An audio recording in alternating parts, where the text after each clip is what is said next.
Prime Minister once again fighting for his political survival on the back foot after his Defence Secretary and Defence Minister quit the government over complaints of a lack of military spending and sufficient commitment to keep Britain safe from the spectre of Russian attack. They left excoriating letters of resignation. John Healey, a party loyalist who served under 5 Labour leaders, wrote that the UK defence plan fell well short of what's really needed and required for the defence of the realm, quote, this dangerous time, that the Prime Minister was unable to commit resources needed and the Treasury was unwilling to. This, after first seeing the detailed, delayed defence plan, he said, on Monday, is yet to be made public. And the departing words, too, of the Defence Minister Al Khan's. He said Britain's still purchasing capability suitable for the last war, while our adversaries arm for the next one. Platforms that cost billions can be defeated by systems that cost thousands, he said. Well, Keir Starmer's suffering the political equivalent of rope-a-dope right now. First a revolt over welfare reform, then consequences of appointing Peter Mandelson as US ambassador, and a leadership contest expected to start in days. He has defended his decision today on defence spending, saying he's had to make, quote, hard-edged decisions. This is what the BBC's Chris Mason put to him earlier today.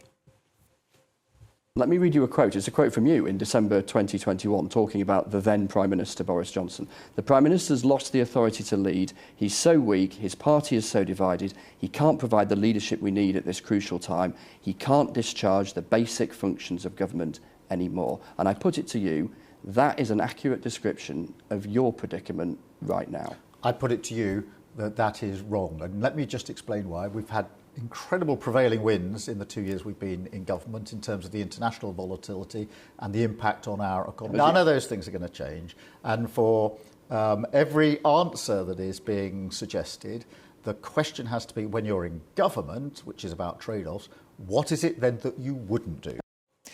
Let's bring in James Sunderland, former Conservative MP, a military officer who served 26 years in the British Army, deployed to both Iraq, Afghanistan, as well as serving in Bosnia and the Falklands. James, welcome to France 24.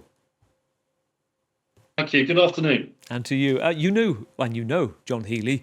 Have you spoken to him since his resignation? I know John Healey very well. We served together in Westminster during the last Parliament. I found him to be an excellent colleague. He was very receptive to new ideas. He listened. And I felt very strongly as a member of the government that with defence in particular, the better the opposition, the better the government decisions. And I have not spoken to John since he resigned yesterday. He is a man of principle, and I will admit to being very sorry to see him go. Can you see Keir Starmer's predicament? We just heard him saying that for every answer that's being suggested, the question has to be, when you're in government, it's about trade-offs. It's about what, quote, you wouldn't do. We don't hear that necessarily from Kemi Badenoch. We have ideas. Has he got a point? Being a Prime Minister of the UK is a very difficult job. I mean, I saw 3 Prime Ministers close up when I was an MP. I do feel for Keir Starmer in many ways because he's having to keep everybody happy. Everybody wants everything now, but there's not enough money to go around. But by the same token, I feel very strongly, as many of my former colleagues do, that defence is the primary objective of any sovereign state. Keeping people safe is the #1 priority for any government.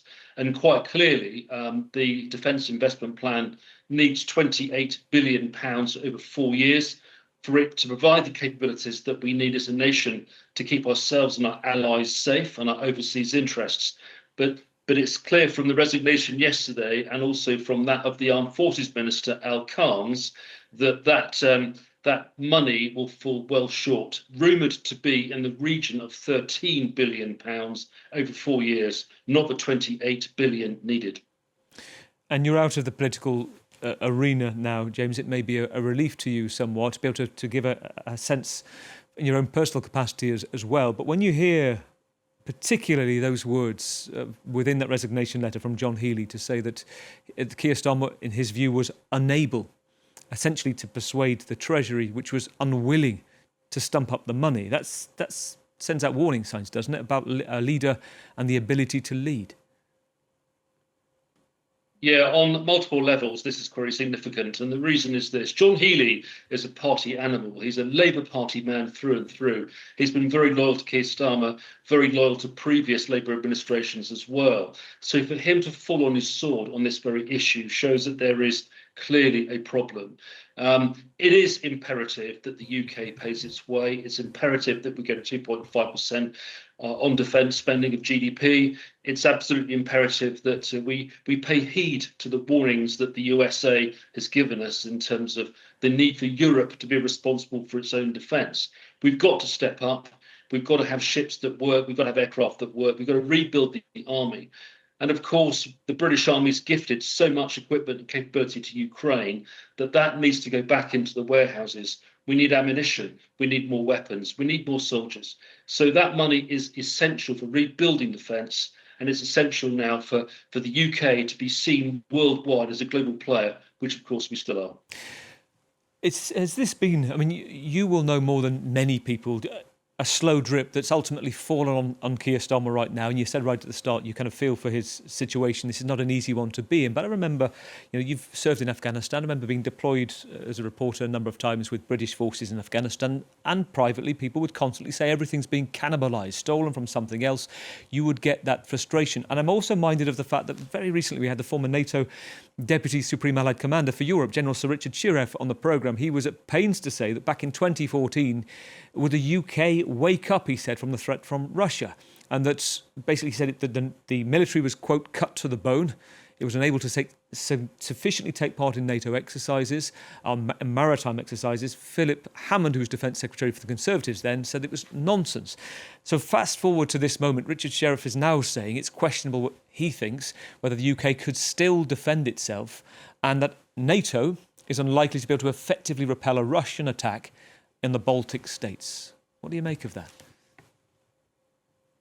There's lots in that. These are very senior people. These are military experts. I spent 26 years in uniform, but I've got the benefit of also being able to speak from the position of being a politician. I went into politics to be a force for good, to do the right thing, to do what I could for defence. And I was relatively successful in that. But my hesitancy is borne out by the fact that the UK still has a long way to go. And there's no question at all that Russia poses a bigger threat today than for many, many decades. NATO's 32 countries. We've got a coalition of the willing happening right now in Ukraine, but we are focused on Ukraine to the point where we may not be focused on our own defence, focused not perhaps on what's happening in the Middle East. We were unable to deploy HMS Dragon on time. We are short of ships. We are short of aircraft. We absolutely have to defend more. We have to spend more on defence to ensure that we can defend our shores, but also make sure that we can fulfil our responsibilities to our NATO allies. And it's not about 2.5%. It should be 3% or more.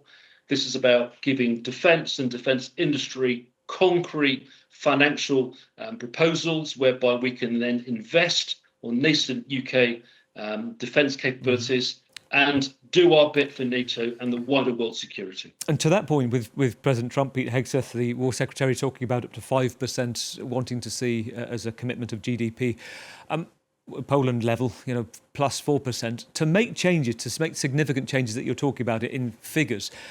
The trade-off is ultimately going to be the welfare state, isn't it? That Britain will have to cut its cloth even more and use the medical expression that this is going to hurt to achieve the outcome needed for defence. Well, absolutely right. I mean, government priorities at the moment, in my view, are completely wrong. Your viewers may be interested to know that the UK this year is spending £334 billion on the welfare state. That exceeds the entire income tax take for the whole of the UK. We are spending more on welfare than we get currently in from income tax. We've got a problem. We absolutely have to cut the welfare budget. This is a party in government now, the Labour Party, that has been unable to cut welfare. We therefore need to cut welfare to be able to spend more on where money is needed on defence. I mentioned earlier that the primary responsibility of any government is to defend its people, but we're currently focused on welfare. So you are quite right. And I think that what we need to do as a nation now is conduct a significant strategic study of who we are, where we are, who we want to be, what our objectives are going forward. And I'm afraid that involves very much being able to display the right levels of hard power across the world to mark our position as a member of the UN Security Council, to mark our position as one of the biggest spenders in NATO, and to mark our position as a country that has very proudly global interests.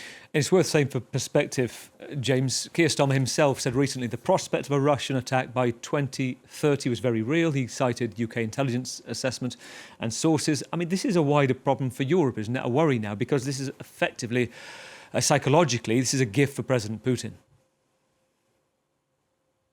Yeah, I mean, I'm not sure it's a gift for Putin because, I mean, Putin and his forces have been very widely and globally seen to be lacking in Ukraine. I mean, the Russian gains have stopped.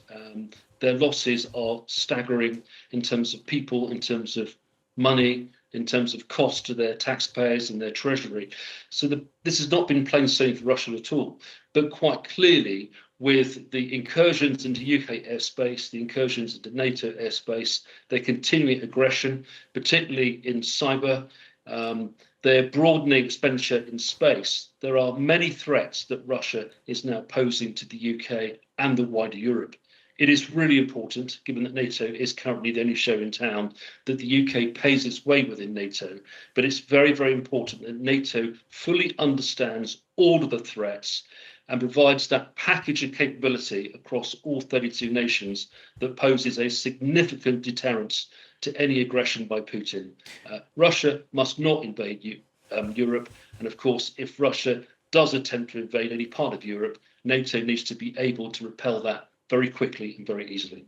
And a quick last thought, James. Makerfield by-election next week. If you're looking at the other side of the political spectrum, or you used to do, you're now a private individual. Is Britain, in your view, is it safer? Could it be safer under Andy Burnham as Prime Minister than Keir Starmer?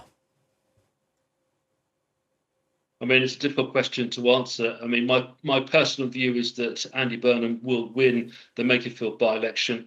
Why? Because the right will split itself with the proliferation of political parties on the right. But also, if you're a neutral in Makerfield, you would be salivating now at the prospect of Andy Burnham becoming a Member of Parliament and therefore taking on Keir Starmer in a leadership challenge. I think the fiscal pressures that have resulted this week in John Healey's resignation will still be there, whoever is Prime Minister. I'm not convinced that Andy Burnham is any more focused on defence than Keir Starmer currently is. I just don't know. But what I do know is that the UK must step up now in terms of defence spending. We must go to 3% or more. We must work much more closely with our allies to make sure that NATO works, NATO is capable, and that any threats to our integrity across Europe can be repelled. James, really good to talk to you tonight. Thank you for your time. Thank you. James Sunderland, former Conservative MP, military officer who served 26 years in the British military.